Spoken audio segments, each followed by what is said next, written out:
महादेव, जय भोलेनाथ। नमस्कार, मैं साधना पांडे मार्गदर्शन पे आपका स्वागत करती हूँ। दोस्तों, आज मैं बात करूंगी वट सावित्री व्रत के बारे में। वट सावित्री व्रत 2023 में आपको कब रखना है, किस दिन रखना है, वट सावित्री माता की पूजा कैसे करनी है, कौन कौन सी सामग्रियां लेनी है, और जो हमारी बहनें अब तक वट सावित्री का व्रत नहीं रख पाई हैं, क्या वो इस साल भी वट सावित्री का व्रत धारण कर सकती हैं, और कौन कौन सी चीज़ें आपको ज़रूर लेनी है, पति का पूजन कैसे करनी है, क्या करना है। तो इस एक वीडियो में संपूर्ण वट सावित्री व्रत से जुड़ी हुई संपूर्ण जानकारियाँ आपको प्राप्त होंगी। तो चलिए वीडियो में आगे बढ़ते हैं। अच्छी लगे तो लाइक करिएगा, चैनल को सब्सक्राइब करिएगा, और अच्छी लगता है कि नहीं, कन्फ्यूजन दूर कर सकती हैं तो आप इसे दूसरों के साथ भी शेयर कर सकते हैं। पहली चीज़, वट सावित्री व्रत की बहुत बहुत शुभकामनाएं। माता सावित्री ने जैसे सत्यवान के प्राण वापस लाए थे, हम महिलाओं के अंदर, हम सुहागनों के अंदर भी वो ताकत आए, वो शक्ति आए कि हम आज के युग में भी अपने पति को हर तरह की बुराइयों से खींचकर वापस लाएं और अपने जीवन में सुख और संपन्नता को प्राप्त करें। इस बार वट सावित्री का व्रत 19 मई को रखा जाएगा। 19 मई को रखा जाएगा। ये व्रत अमावस्या के दिन, ज्येष्ठ मास के कृष्ण पक्ष की अमावस्या को रखा जाता है। तो जैसा कि आपको पता है, ज्येष्ठ का महीना प्रारंभ हो रहा है और अमावस्या के दिन इस व्रत को धारण किया जाता है।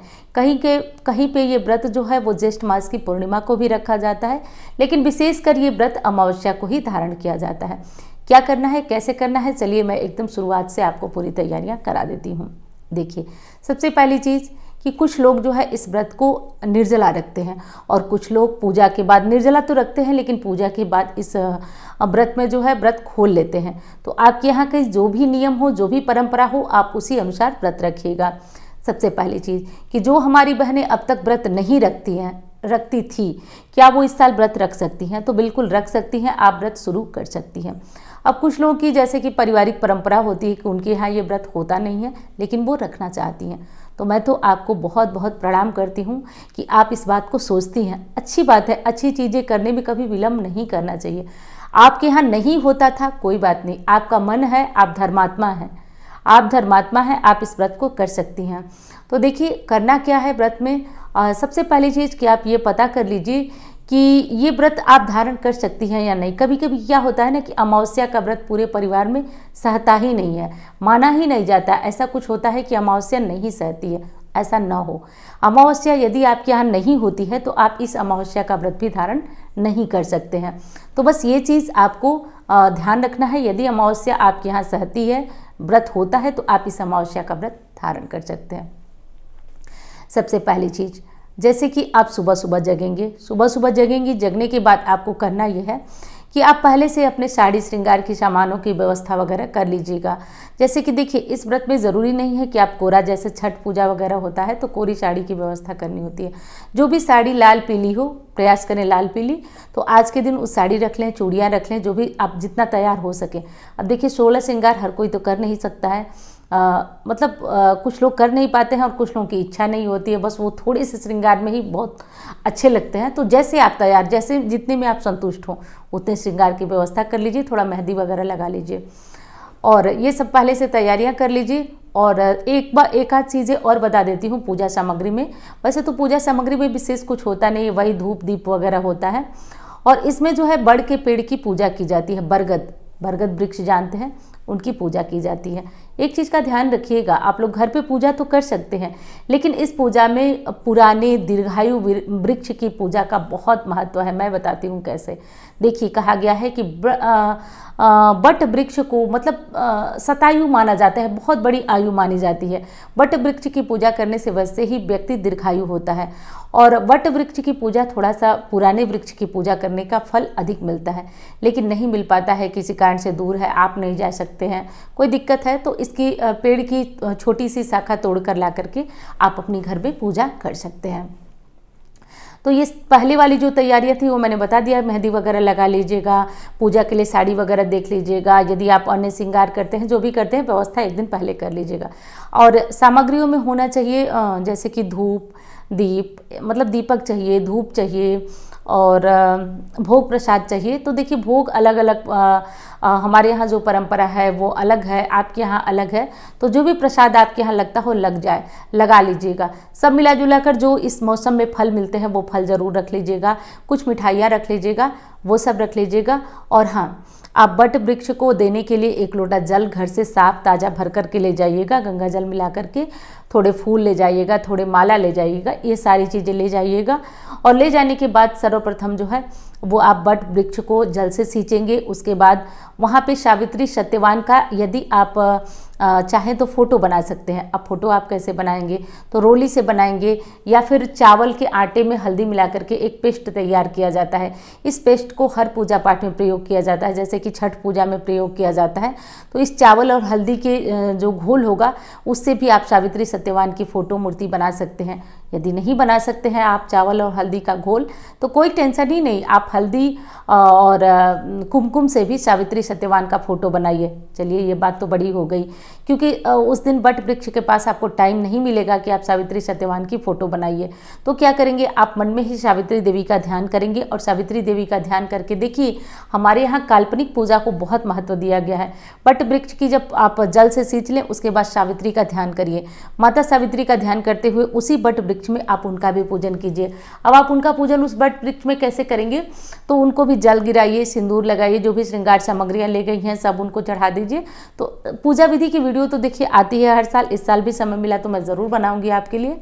तो ये सब कर लीजिएगा। विशेष बता रही हूँ, बांस के 2 पंखे ले लीजिएगा। बांस के 2 पंखे ले जाइए, या फिर नहीं मिलता है 1 पंखा ले लीजिए, 2 आवश्यक नहीं है, 1 पंखा ले लीजिए।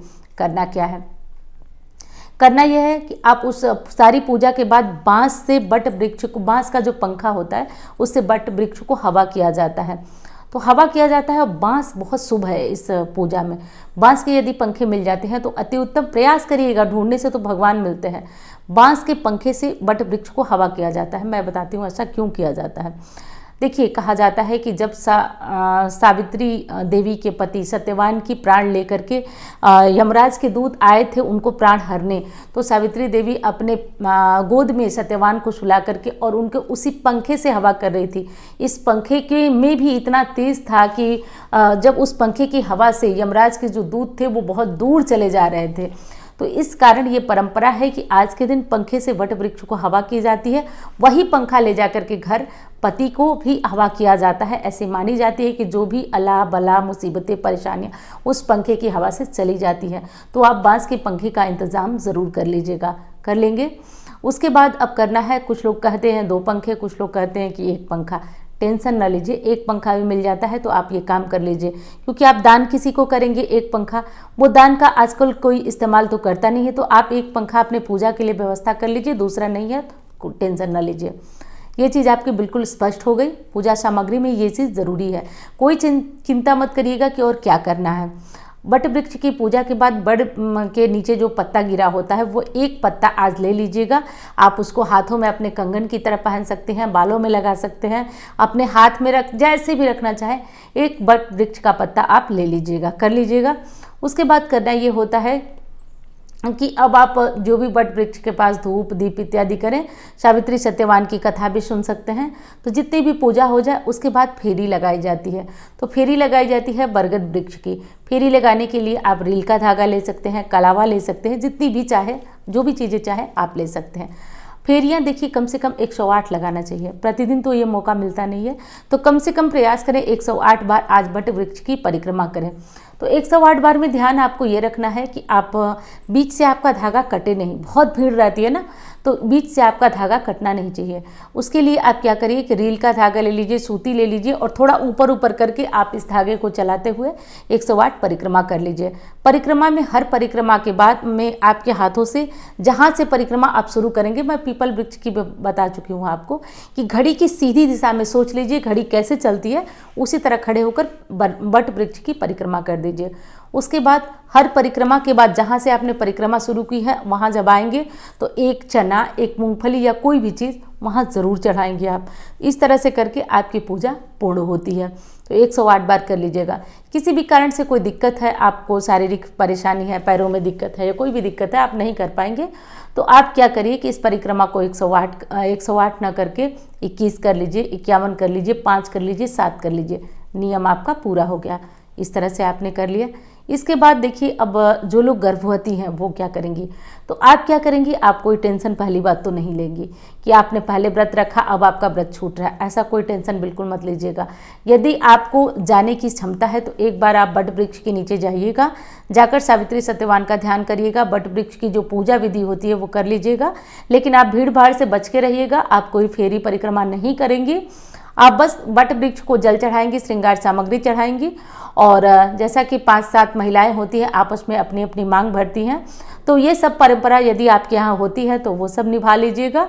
बाकी फेरी परिक्रमा कुछ मत करिएगा, संभव हो तो व्रत रखिए, नहीं तो व्रत के पूजा के बाद आप अपना जल फल वगैरह ले लीजिए। कुछ लोग जो है पूजा के बाद नमक वाला खाना खाते हैं, तो ये टोटल आपकी इच्छा के ऊपर निर्भर है कि आपके यहाँ किस तरह का व्रत होता है।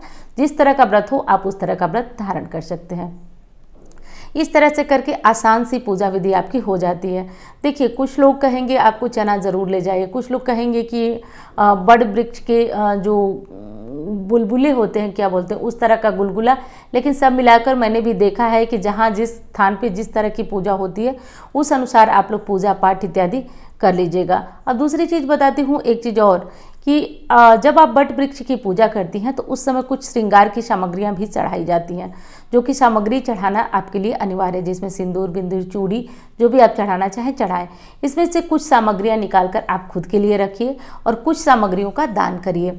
दान करना अनिवार्य होता है, क्योंकि जो भी हमारे सुहाग सिंदूर से जुड़े हुए व्रत होते हैं, इसमें जब हम दान करते हैं ना तो सुहाग की आयु की वृद्धि होती है, तो इसका दान अवश्य करना चाहिए। दान आप ब्राह्मण को कर सकते हैं, अपने किसी बड़े जैसे किसी भी बड़े को भी दान दे सकते हैं, तो कोई टेंशन वाली बात नहीं है, किसी को भी ये दान किया जा सकता है, ये कर लीजिएगा।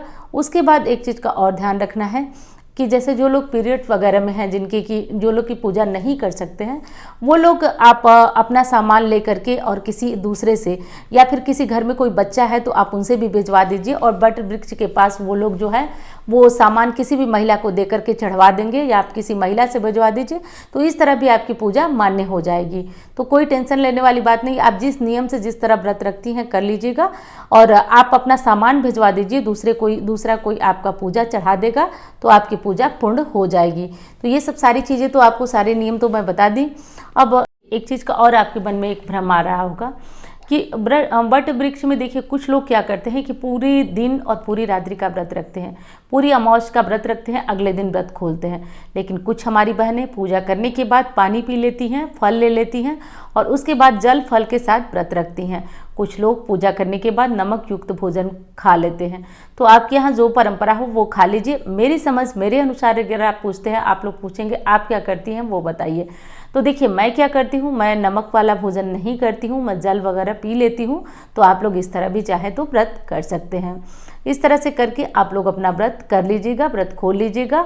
और व्रत से जुड़े हुए जो संपूर्ण नियम थे वो मैंने बता दिया। एक आध चीज़ें और हैं, जैसे कि पूजा करने का शुभ मुहूर्त, वो तो अभी से आप भूल ही जाएंगे, इसलिए चलिए मैं उसी समय आपको पूजा का शुभ मुहूर्त वगैरह बताऊंगी। धन्यवाद। हर हर महादेव।